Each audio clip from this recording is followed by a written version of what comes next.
Joo. Mulla on himas niin paljon pölyä, et se on jo pörssikamaa.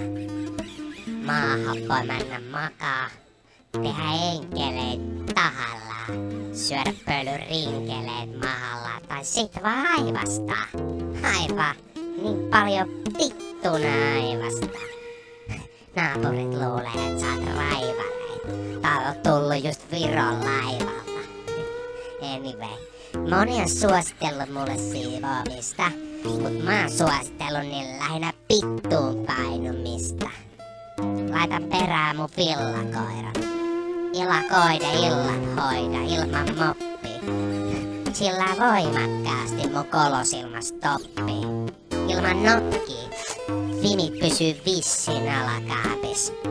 Mutta siivoo vaik mun antaa sähköshokkekaali. Vittu likaa haali, raaputa poskiparrasta kelposaali. Lattialle senkin, koska se lisää loan määrää. Pölypilvihuoneessa lisää keke jääräpäätä. Lippusalos, isäntä tiluksil paos. Tuulettamas pääkoppa, tamppaamas alakroppaa TV:n tahtiin, mut etukäteisnosto.